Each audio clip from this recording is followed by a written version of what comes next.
America में corona virus से मरने वालों की संख्या है वो अब 1 लाख के नजदीक तक पहुंच रही है। 16,40,000 से ज्यादा कंफर्म्ड केसेस हैं। और ऐसे हालात में चीन और अमेरिका के बीच रिश्ते कैसे हैं, इसका इशारा एक बार फिर मिला है, जिस तरह से दोनों देशों की तरफ से बयान आ रहे हैं। चीन ने कहा है कि अमेरिका चीन को बदलने की कोशिश छोड़ दे और दोनों देशों को एक नए शीत युद्ध की तरफ न ले जाए। चीन के विदेश मंत्री वांग यी ने कहा है मीडिया रिपोर्ट्स के मुताबिक कि चीन का खुद को बदलने का और अमेरिका की जगह लेने का कोई इरादा नहीं है।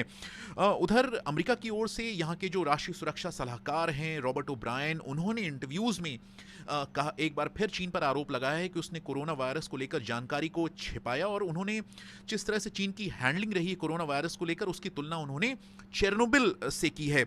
और उन्होंने कहा है कि अमेरिका कोरोना वायरस की जो वैक्सीन है उसे चीन से पहले बनाएगा। चीन हमेशा से आरोपों से इनकार करता रहा, इन आरोपों से कि उसने इस वायरस को लेकर कोई भी जानकारी है उसे छिपाया, और उसने कहा है कि उसने दुनिया के साथ शेयर किया है हर जानकारी को।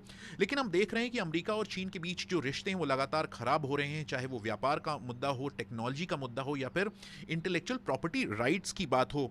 हांगकांग में जो एक नया सिक्योरिटी कानून लाने की बात हो रही है चीन की ओर से, उसको लेकर भी यहाँ पर चीन की काफ़ी आलोचना की जा रही है। और चीन और हांगकांग पर सैंक्शंस या प्रतिबंध लाने की बात भी यहाँ पर की जा रही है।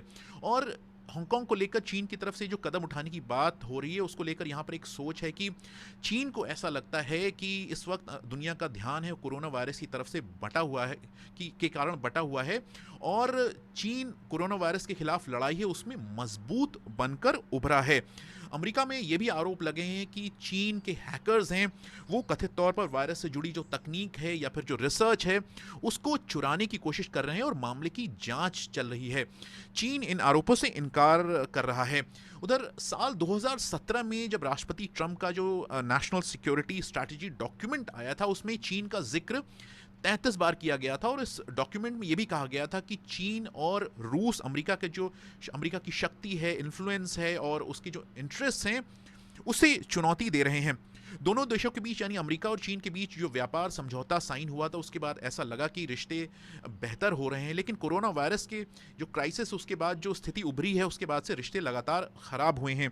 और इस क्राइसिस के दौरान अमेरिका में ये लगातार पूछा जाता रहा है कि चाहे फेस मास्क हो या फिर वेंटिलेटर्स हो, हर बार अमेरिका को चीन की तरफ क्यों देखना पड़ता है।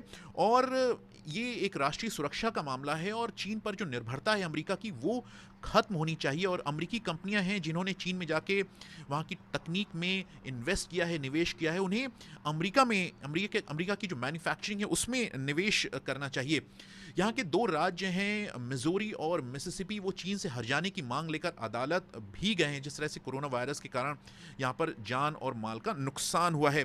चीन ने इस हट जाने की मांग को बेतुका बताया है। उधर अमेरिकी जो सेनेट है उसने एक बिल को पास किया है जिसकी वजह से चीन की कुछ कंपनियों के लिए अमेरिका की जो स्टॉक एक्सचेंज है वहाँ पर लिस्टिंग है वो खतरे में पड़ सकती है। इस बिल के मुताबिक पब्लिकली ट्रेडेड कंपनीज हैं उन्हें बताना होगा कि क्या उन पर किसी विदेशी सरकार का कंट्रोल तो नहीं है। इस बिल को अभी हाउस ऑफ रिप्रेजेंटेटिव में पास किया जाना है। एक और बिल को पास किया गया है अमेरिकी सेनेट में जिसके मुताबिक जो वीगर मुसलमान हैं उनके मानवाधिकार हनन के लिए जो जिम्मेदार लोग हैं उनके खिलाफ कार्रवाई की बात की गई है। यहाँ पर कुछ वक्त पहले एक सर्वे आया था जिसमें कहा गया था कि अमेरिका के करीब 2/3 लोग हैं उनकी जो चीन को लेकर जो सोच है वो अनफेवरेबल है।